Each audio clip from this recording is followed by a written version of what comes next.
Right, everyone, it's about time we start this webinar. This will be about reflecting on the past COP, COP number 25 in Madrid. And with me here are four people who have been to this COP. I myself haven't, but I'm a member of Youth for Climate here in the Netherlands. And with me here, also from the Netherlands, I've Bas, who is a student here. And then from Indonesia, we have Belai, who is part of the Dayak youth community. From Nigeria, we have Chiagozie, who is part of Plants for Planet. And finally, from Mexico, we have Palmira, who is part of the Yes community. As you see, we have a very uh, international ensemble of speakers here, and this is bound to give an interesting discussion. As it turns out to be, I will ask some questions, they will get some answers, and in the end, you, the audience, may have the time to ask some questions, and we will answer them. As to how to ask these questions, there is a chat on the right where you can just ask anything you like. Now, to start with, I would like to ask the first question. And this first question is about what the experience was of our speakers and what their role was in the COP25. Belai, could you give us a first answer? Yep. So thank you, Tom. So my name is Laitanya Bela Jandam. I came to COP25 as a youth delegate from Indonesia representing the Dayak youth community. And I was there to speak about the role of young indigenous people in preserving the environment and applying natural based climate solutions. So for me personally, it was an amazing experience because it was also my first time attending COP. But what my first impression on COP was that it was extremely complex.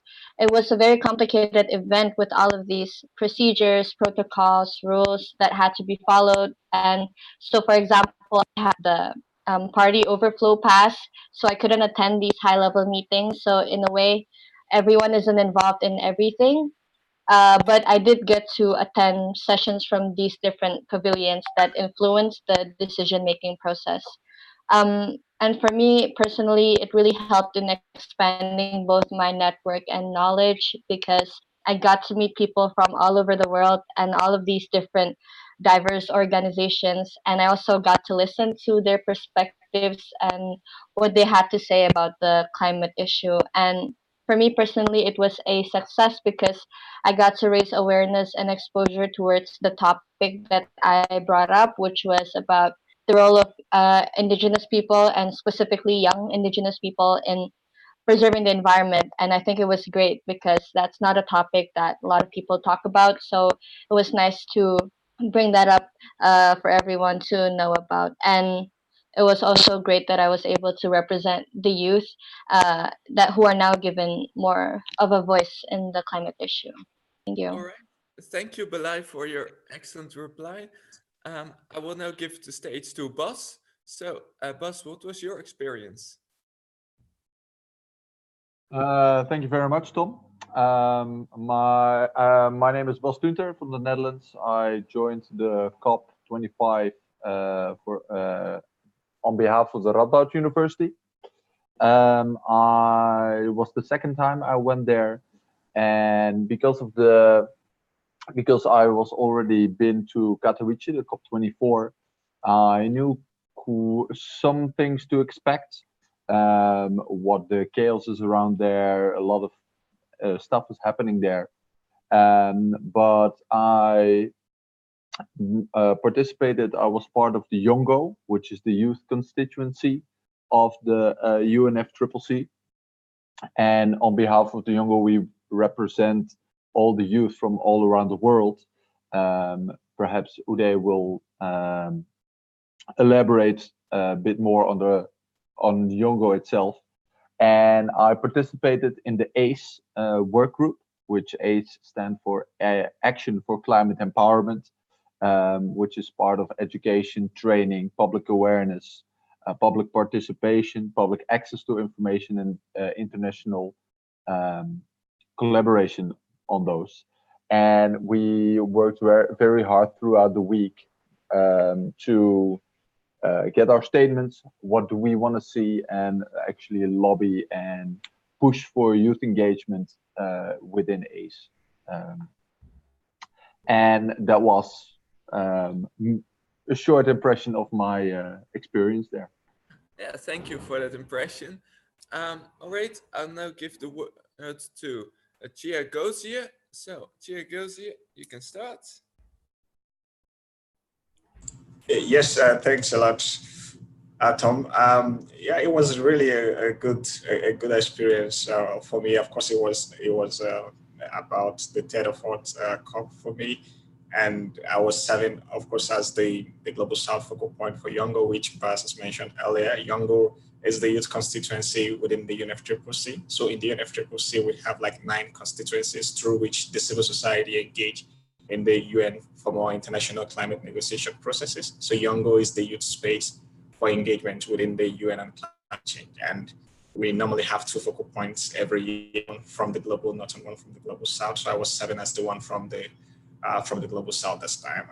It was quite kind of a very tedious work to do, a lot of coordination, facilitating meaningful youth engagement within the space, making sure that youth statements are read at the right times and we're not missing deadlines, being in plenaries, coordinating over 28 working groups that we have, some focusing on climate finance, loss and damage, adaptation, mitigation, just name it as much as a thematic area you can think of on climate change. We have working groups within Yongo that covers that. Bas already talked about the ACE working group, which he was fully active in, which is the Action for Climate Empowerment. So it was, for me, it was more of coordinating and facilitating meaningful youth engagement to make sure that youth who are old and new to the COP process are meaningfully engaged and they are influencing decisions that are very important to our future.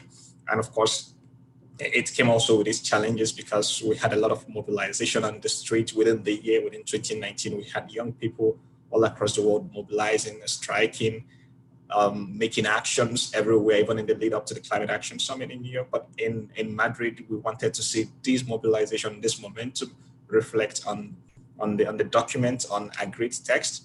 The most important thing for us was that those momentum were transferred, into being concrete agreements in the outcome document of the COP. Yeah, to a large extent that did not happen, but of course, in terms of young people engagement, it was quite successful because we had the conference of youth that we normally have before the COP. We have the conference of youth to prepare young people on their positions, on what we should agree on, what we should be pushing for, what are we focusing on for this COP. We had it, and it was quite a success because within the short period of time we had from the cancellation of the COP in Chile to the movement of the COP to Madrid, we had to replan all the logistics and everything to make sure that we pulled off a conference of youths in Madrid. And it was kudos to the COP15 team, the Chilean team, and the Spanish team also, that we were able to pull that off. And we had the Secretary General of the UN also coming to the closing and some high level participation to concretely, get out some text. And there were a lot of focus also for young people on the nationally determined contributions, which is the policy document for climate change for every country involved in the UNFCCC process. So with the NDCs, which is the nationally determined contributions, you specify what you are committing to, what you're focusing on, what your targets are, within what years are they, how are you reducing emission, and how are you compensating for them. So young people are actively engaged in this process to encourage countries to raise more ambition, to update their NDCs, and also to involve youths in planning their NDCs. We had also quite some challenge at some point because we were a lot of young people who were new to the process. And at some point there was an unauthorized action that took place within the COP venue. And it had consequences, of course, for the participants, but we and other constituencies tried to talk to the Secretariat and the security also to make sure that it didn't have that much consequences as we know it could have for the young people who were new to the process and probably did not know, that for every action you have to take, you have to get authorization for demonstrations and everything. So we had that kind of challenge, and we tried to manage it also carefully to make sure that our energy is used in a very meaningful and constructive way. So that will be it for now.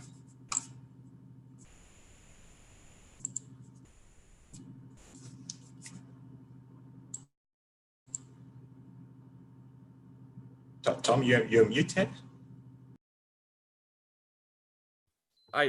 Yes, I'm sorry. I forgot to unmute my mic. We'll now be heading on to our fourth speaker, Palmira. Unfortunately, she did not. She was not able to make her video work. So we'll only hear her voice, but her voice is very beautiful. So that'll be all right. So Palmira, tell me about your experience. Yes, thank you so much. Thank you so much for the invitation. I'm very happy to be here sharing with you guys. My name is Palmira Cuellar from Mexico, and I have the honor to be part of the official Mexican delegation, where I was participating in different negotiations of SOFTA. I don't know if you know what is SOFTA, but SOFTA is the subsidiary body of Science and Technology Advance. So I was attending the point 7A and point 7B, that is science and relevant matters.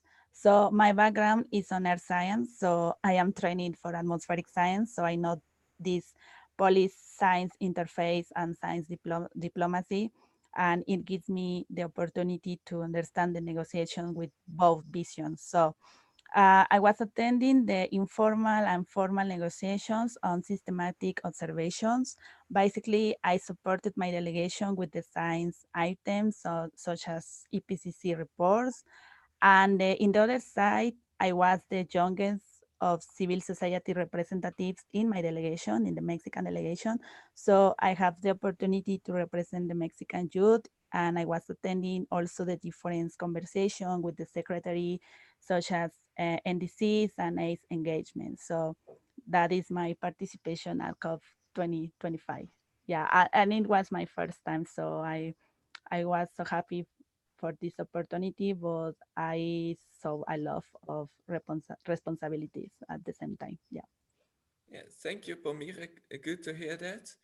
Um, Also good to see the difference between people who have been there before and people who are there for the first time.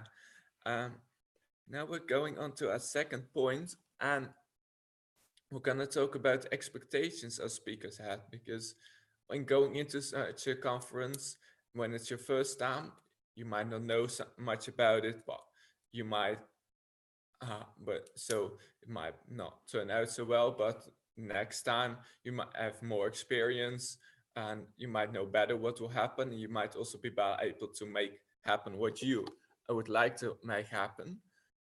So that's what we'll be talking about, expectations and whether they were fulfilled.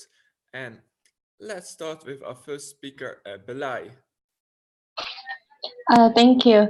So, one of my personal biggest expectation was that they would give the young people a bigger role in the whole conference. I didn't feel like that was fulfilled, especially for me, because in the Indonesian pavilion, we had only three youth delegates, and we were all supposed to speak in the same session. So I thought our session would be placed maybe somewhere in the first week or in the beginning of the second week of COP, but turns out we were placed on the second last day of COP. And by that time, basically almost everyone had gone back. So we didn't get the platform that I think we deserved.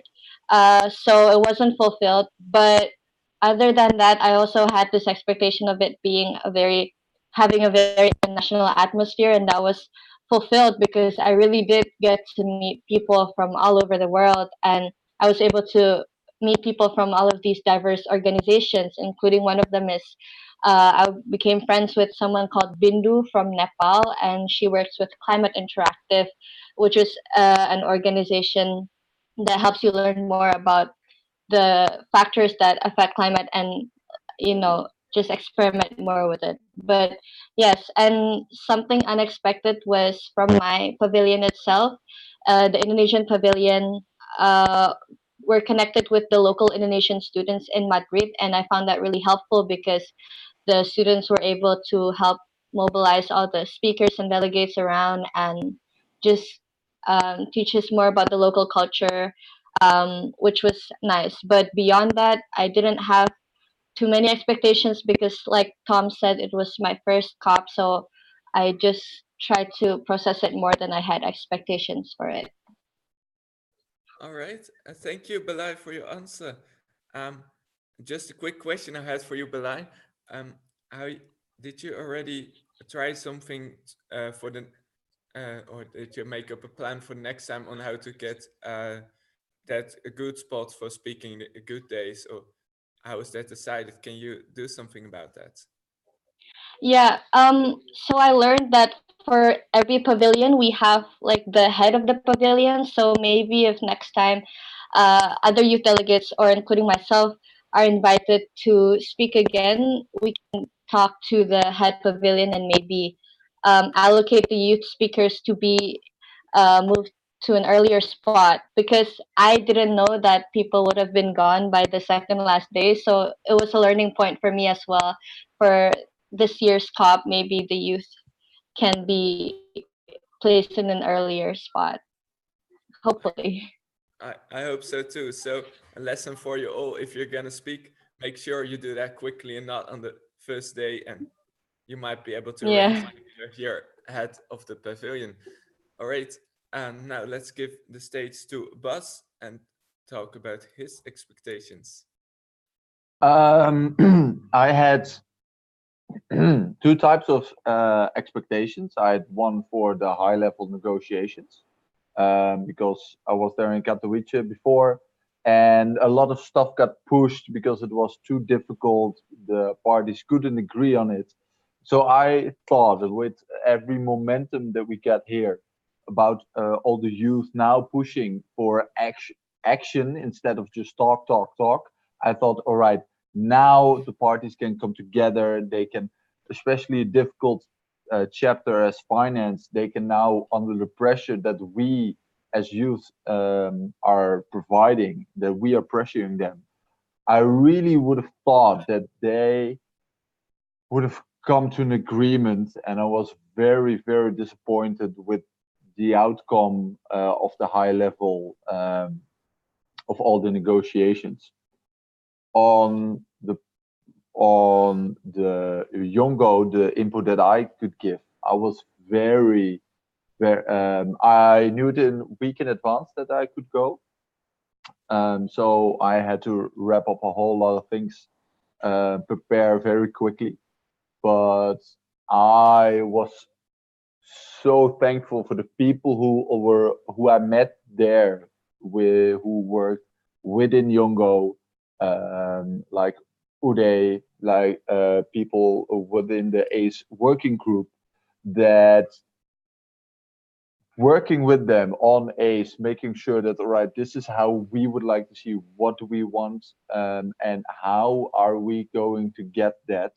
That we had a very inspiring group of young people from all around the world who were working on saving the planet, basically. And I was very happy I was very fortunate to be working with a lot of people there who are amazingly inspiring. A friend of mine, Maria, she told a story about that she wanted to get a project done in her village, but she had to sell her own fridge. And if you put so much of yourself for the things that you believe, I think that piece by piece you're changing the world and making a difference. And I was very, very fortunate to meet all these people. Thank you, Buzz. That sounds like really inspiring. That we, as as people, we can sometimes maybe feel small, feel like we cannot achieve anything because well, they're mostly focused on these high-level negotiations, and they do not work, and the politicians do not work. But you know, as small people, we can still make impact ourselves, and we can still make make an influence on the world for the better of for what we believe in, and that's really good. And then we might as well just hope that the negotiations, the high-level negotiations, will turn out better in the future. And thanks for that. Now we'll go on to Chia Gosia. Here you are. Oh yeah, yeah. So for me, I mean, I was full of expectations that primarily that we can conclude the Paris Agreement work program at COP25 because since we had the Paris Agreement in 2015, we have still been working on a work program that will help us implement the Paris Agreement. That we did that in COP22, we did that in COP23, COP24. Well, we're hoping to finalize this in COP25 because of course there was some text about Article 6 that was not finished. But then all this expectation was like that we only have like minimal things to finalize now, and we hope to get it done here. So that was a big expectation for me. And of course, I expected that the profile of young people have risen to the point that we can have even more influence in the negotiation in both the high-level processes and also even outside them, informal bilaterals and the rest of them. So I was full of expectation for this, and also I expected that that climate finance would receive some boost, that more member states, more parties to the Paris Agreement would show increased ambition in terms of financial commitments, in terms of emission reduction, and also bring a lot of sincerity, in place. And then thirdly is that for the kind of disaster that we had in 2019 in a lot of places, I expected also that loss and damage within the climate change context, we have a provision for loss and damage within the space. So we were I was looking forward to seeing a loss and damage funding being adapted within the text to make sure that vulnerable developing countries who are affected drastically by climate change have specific funding that will compensate for their both economic and non-economic losses. I was full of expectations for all of this, but then it didn't go as planned, especially for the high-level segments, especially for the Paris Agreement work program. We're not able to finalize it. We had really, really slow negotiations in the first week, and it got even worse in the second week, which made the COP25 to be the longest ever COP because it extended by 44 hours. It was supposed to end on a Friday, but it ended on a Sunday afternoon when most people even flew out, like party delegations, member states already. Most of them left. They only left like a few negotiators back to conclude the day. So the only positive that we could get there was the gender action work plan. Of course, we had just slight progress on loss and damage, which is still pushed forward to COP26. We have the big elephant in the room was the Article 6, which governs the carbon markets, how carbon tradings are done or not done. That is the biggest sticking point for all climate negotiations within the UNFCCC, and that is the main challenge that we have on agreeing a work program, a rule book that will help us enforce the Paris Agreement. So I expected that this should be done at COP25, but yeah, we couldn't achieve it, and they are now pushed to the SB 52 in May, June in Bonn, and then the COP26 in Glasgow in November this year. To me, it seems like shifting the goalpost. These things are things we would definitely do. Why we are delaying them it really makes no sense to me, and of course to a lot of young people there. And we had like countries who were really frustrating, things. For example, the US, who are leaving the Paris Agreement, we are really, frustrating a lot of negotiations. India, Brazil. It was really sometimes heartbreaking, but yeah, that was it. Yeah, couldn't agree more that we shouldn't delay anymore. It's time for action, right? So absolutely. I didn't. Yeah, it's kind of sad that we did not achieve so much that we wanted, but yeah, hopefully we'll be more successful next time. Because that's what we're gonna. Well, no. First of all, we still have a full speaker, Palmira. Again, she still does not have a video, but again, listen to her beautiful voice as she speaks about her expectations. Go ahead. Yeah, thank you. Yes, but before the COP 2025, we know that the Cheng's place affected a lot of Latin American young people, and it was a shame because they couldn't attend, and we had a lot Latin youth mobilization here. So I think this is important to remind. Uh, we know the complex situation we live right now around the world, but for me, the most important expectation was the science, that Paris welcomed IPCC reports, and it happened. But it's not enough. We know we need science-based resolutions, and we need more science diplomacy. But I think it's the beginning. But in the other side, obviously, this COP25 doesn't help us to follow the ambition for reduce our emissions and have a climate justice on negotiations. So for me, I shared the Shagosi point. Yeah, it sometimes it was heartbreaking. Yeah. Yeah, yeah, it is right. Yeah, um, but yeah, and now again, it really is time to look towards the future and how we might be able to do achieve a success in the future. Because as we know, and what we have seen, success is not all around, and still much needs to be done. So, how are we gonna do that? I would like to know what message you want to give to the public, to all those who are listening right now, as to what to do, what will be the course of action, how can you achieve impact. Belai, will you start? Okay. I so my message is I understand that a lot of people are quite disappointed with this COP25's results, but I think we should all still keep a positive belief that it still can go, if it will still be better in the future. And especially, I think it was still, although it is a little progress, but it's still progress in the fact that almost 200 countries were still able to come together with, despite their different problems, perspectives, and priorities, they were still able to agree on some things. And it will be difficult, but I still think we should continue seeing the glasses half full instead of half empty. And I'm quite hopeful as well for the youth. I see so much more action in the youth in this year, and I hope for the years to come. And again, like mentioned before, we can all still make our own individual impacts and act in our own communities and in our own neighborhoods. And hopefully, that will continue to escalate and expand into a global action. But yeah, I think we should stay positive and keep uh, our commitments to continue acting for the climate crisis. Okay, thank you, Belai. Um, Boss, what do you think?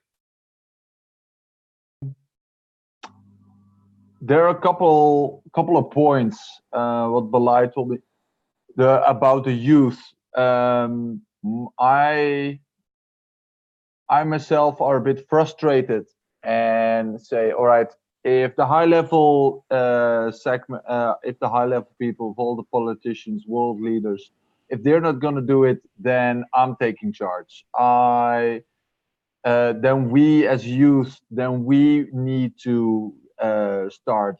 We cannot keep asking, and clearly some of them aren't listening. So the thing is, we need to take action. We need to make sure that we push via activism, via legal work, that we get, that we talk with people, that, for example, that we do things that we, everyone who's listening, that they talk to another person who is not normally as engaged in sustainability, for example, or talk with your grandparents about trying to eat less meat, trying to take the train or bus, for example.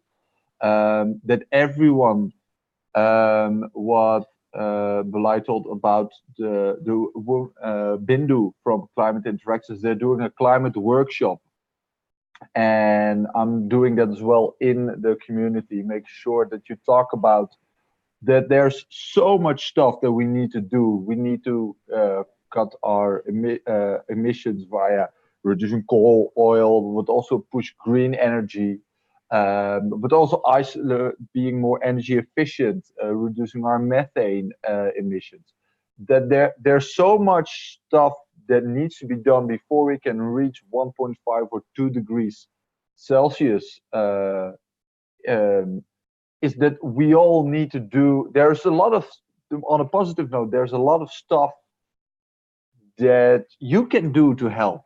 For example, and within your own community, and what I am doing with people from all around the world with the ACE working group.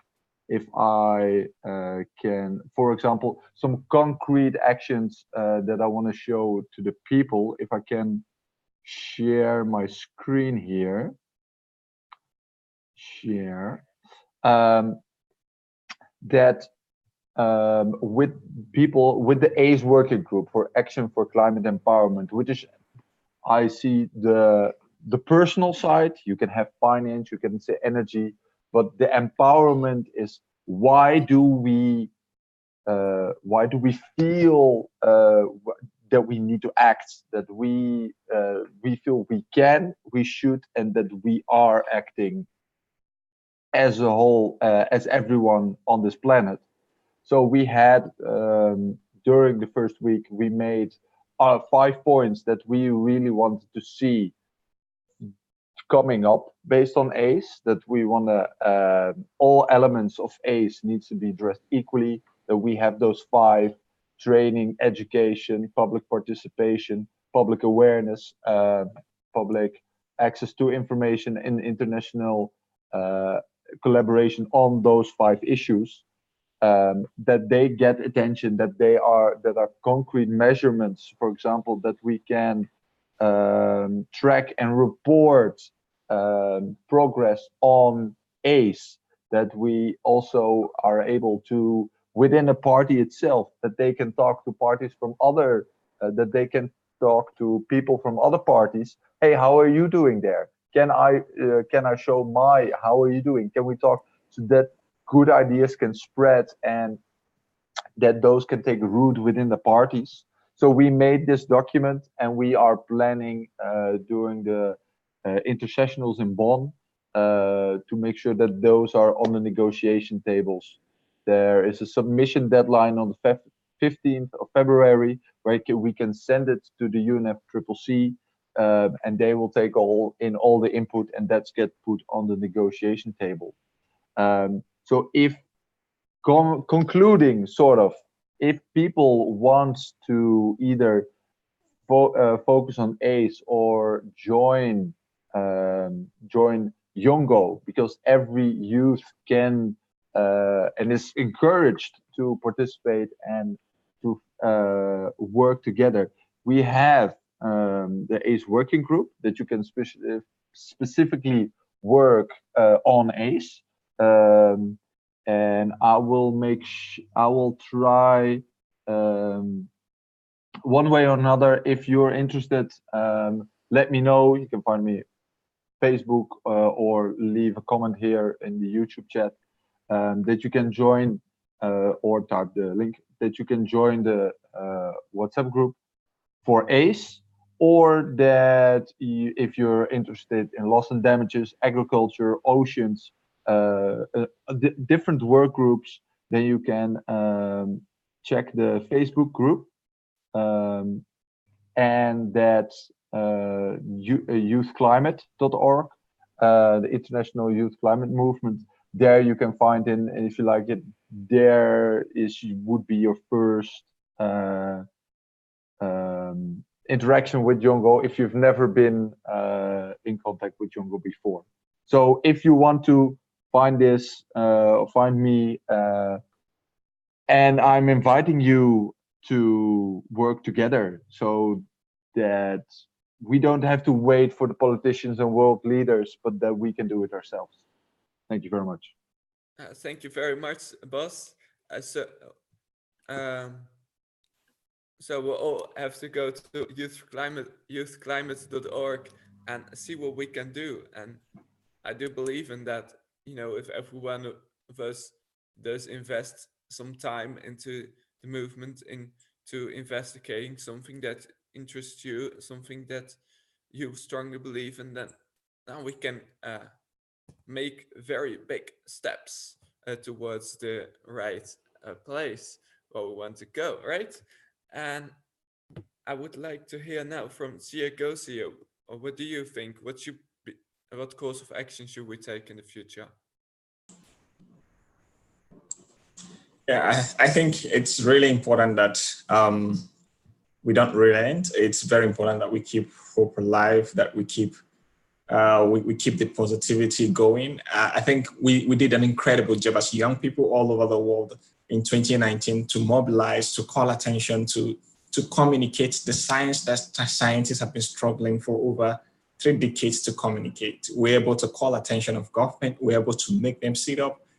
And you saw across the Europe, across North America, across other countries in Asia, you had countries declaring climate emergency. This owed a lot to the mobilization and the pressure put in by young people on the streets, at the school, everywhere. So it's important that we keep that momentum going. It's important that we don't relent. Even now, we have even more job to do.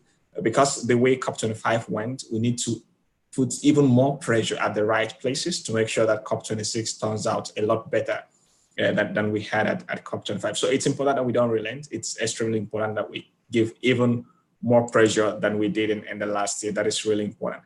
And I think also that what is really essential is that we have the power to influence changes. Of course, within Youngo, we already have that space. Within Youngo, we have the space to influence negotiation as equal partners within the space. Before, as young people, we were fighting to get the space. Now we have the space, and we want to, at every conversation, be equal partners on the table. And not just at the international level, of course, because at the international level, of course, we have our voice. They are heard. Sometimes also it's a lot difficult to have every wish go your way. But even at the national level, at the regional level, we want young people's voices, young people's opinion to count as much. That in our countries, especially in the global south, that governments are able to prioritize the opinion of young people, to include them in the process, to make sure that they have enough influence on designing their future. It's really important for us because we want that the frameworks that we are developing or the work we are putting in at the international level is also cascading down at the local level, so it can build a more organic, process from the remote areas. I think for me also, I think it's important that young people are engaged in the political process. I think we need to engage the political space. We need to be on the ballot to be able to change these things ourselves. So I would encourage as much as possible fellow young people, if their laws allow or not, they can actually change that and make sure they participate in the political process. Of course, in some areas, in some countries, it could be a lot more difficult because it's really tedious, complicated, and a bit scary.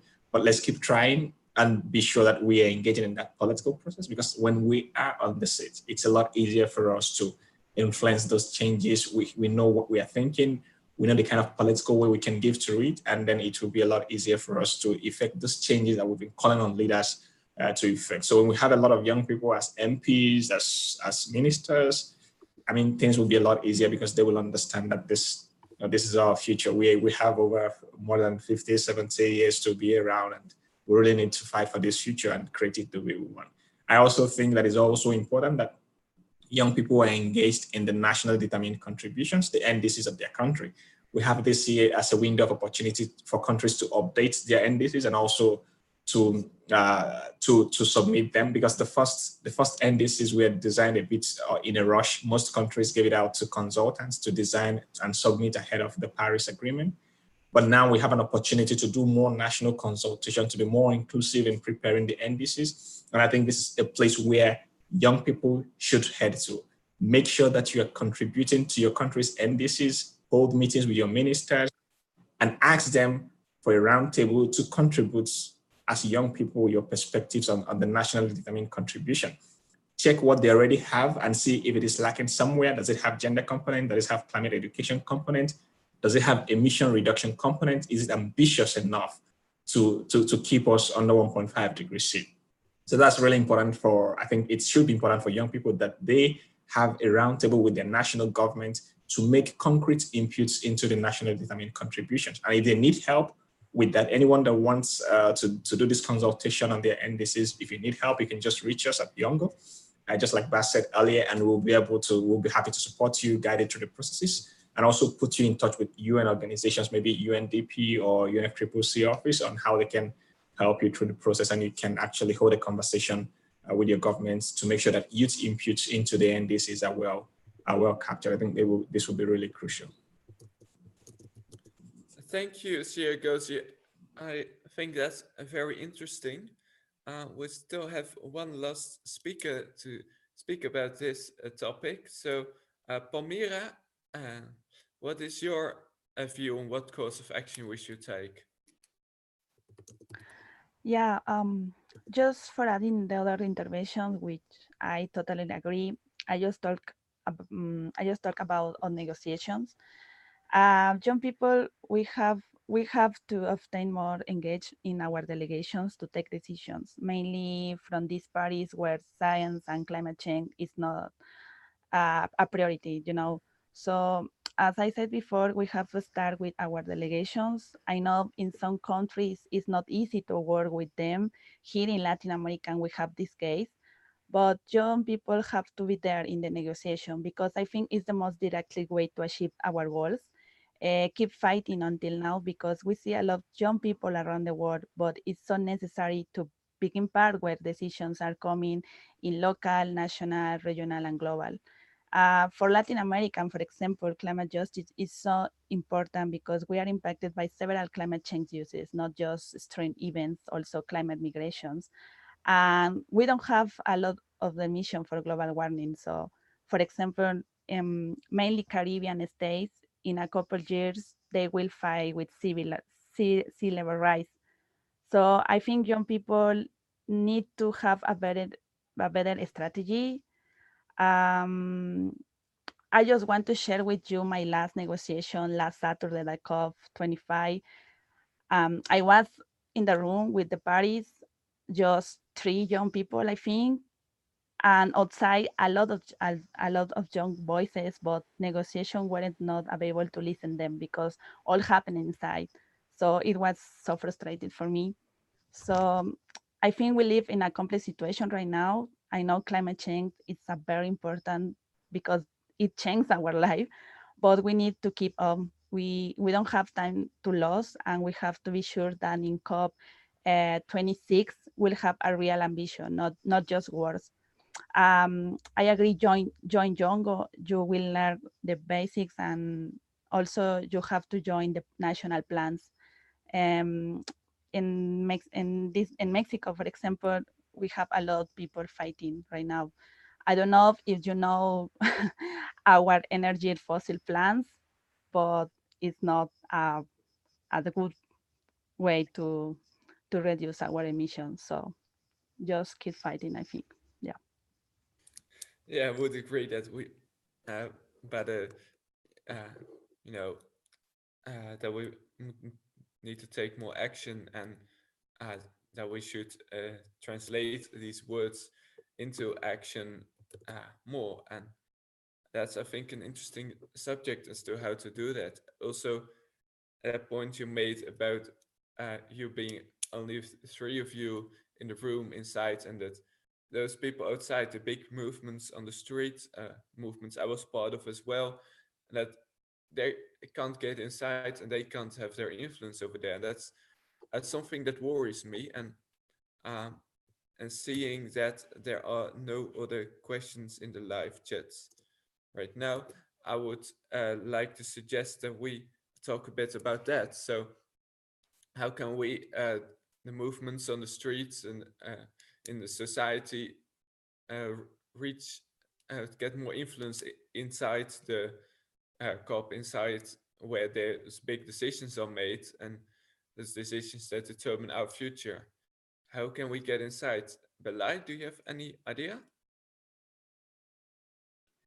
Um, so I think what the young people are doing, I'm taking my example from the climate strikes from Jakarta and Semarang. So two climate strikes happened in Indonesia, and it was very I was very happy that a lot of people were able to come and attend. And I think actions like that pressure on the government, and that is the thing that we need to, you know, influence the government to act further. Because I think the more we gather people, the more people we gather, and the more people that speak about their aspirations and the ambitions, I think the government would have to at the end listen to what we have to say. And there were a few protests in Semarang where I was based at just a few months ago, in which the local government actually came up, showed up during the protest to make a statement. And I think if we continue to do that, we can pressure the government enough for them to um, make an action.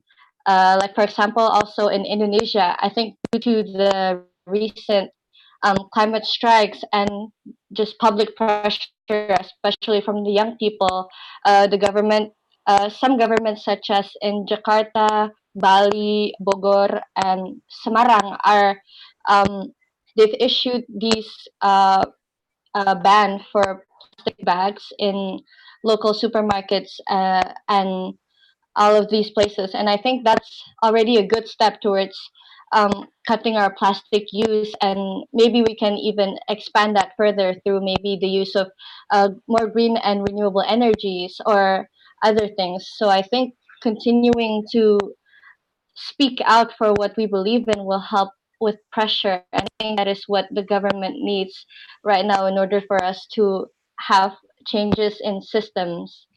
So yeah, that's my take on it. Very interesting.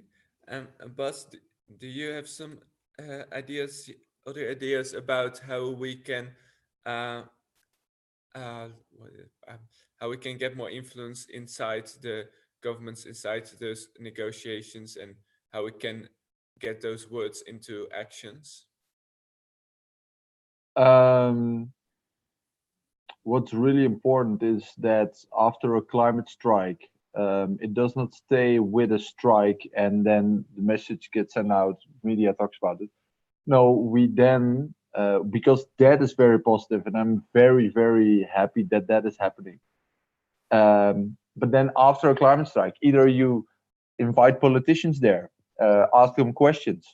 They're human as well. They tend, they want to listen. They talk with you. If you have asked questions, you put it on the agenda. They are thinking about it. So if you after a climate strike, if then you start to talk with people either at the strike or in the days after, if you then use that momentum of the strike of the, it's very clear in the public that you then go to your politicians and say, hey, that there are groups that put that pressure from the streets onto the negotiation table. I think that is very important. And I think Chiagosier might have a very interesting international view on that as well. Okay, would like to hear that from you, Tiagosi. So, what's your take on this regarding the international aspects? Oh yeah, I think it's really essential for young people, especially when we're doing actions on the street or anywhere we're doing them, to be really aware of what is going on, like to be armed to the teeth to the issues and everything that we need to know. Of course, you don't need to know everything, but you need to know like the real focus of your movements, of your actions, of your ambition or your group. It's really important so that when you have any opportunity, you never know when it will come. It could be on a lift, it could be bumping into a head of state at the session. You will have something concrete, to say, we demand this, and so and so is happening here, this and this is happening, is because of your inaction here, and we demand this. So we need to have that message to make sure that everyone who is part of a movement understands that this is what we are going for, and this is how you can be part of it. I think internationally, it's very important for us as young people to be on that table that matters, on the decision-making table. When we are there, of course, it has to involve a lot of diplomacy. We have to learn deep skills of negotiating. We need to put pressure on the street. We need to put pressure in the places where, of course, we can put pressure. But when we are coming to the table for diplomacy also, we need to learn the skills of diplomacy. We need to also learn negotiating skills that we can lobby, we can have informals with our delegation, with other countries that we find problematic with sessions.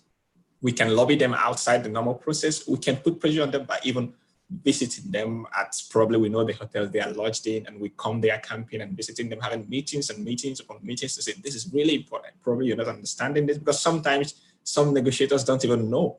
You need to like enlighten them to say, are you really aware of this, that this is, you know, it's happening here, and your country is making it difficult for young people in the so and so places of the world to be able, you know, to have meaningful existence. So it's really important that we, as young people, that we're able to have influence in the international process, because that is where the main policy of climate governance emanates from. So once we're able to influence that space, then we can easily get them domesticated at the national level. But it's very important that we put pressure at the right places, and also have the negotiating and diplomatic skills to negotiate informal engagement as spaces to make sure that we are all round, you know, armed to the teeth. All right. Yeah, that sounds very interesting. I think that was been very useful for those who, for, you know, to us all to gain more impact, to gain, to understand what is happening and how to do better then. And I finally would like to ask Palmyra about this. So how can we make words into action, and how can we sit at more at those high level tables and instead of being left outside on the streets? Yeah, Palmyra? Yeah, yes. I think this international young people helps a lot for awareness and put climate change for the public. I think it's so important that. Uh, but I think also we have to move on for climate processes. So I think we need all of kind of these things together. I think it's together. People on the streets and also for decision making. I think young people have the power to do that at the same time. So yeah, this Okay. is I All think, right. yeah. Let's see if there are any questions, and no, there aren't. Um, this is gonna be like the end. I'm gonna have to conclude this webinar right now. I think we've been talking about a lot of interesting things for our young people about what happened in the COP. It gave very good insight, I think, and more importantly, what can we do now? How can we, you know, in light of all these almost kind of depressing things of, you know, it's not working this, not working that, and still there's hope, right? We we talked a lot about how can we as young people still have this influence, how do we, where can we go? We've had a lot of links that have been sent in the comments, so hey, for everybody who was interested, please do check that out and try to get active and keep all this advice in mind that we had from our beautiful speakers. And I think that that's been very useful to us all. Um, I would like to conclude this webinar, and thank you all for watching.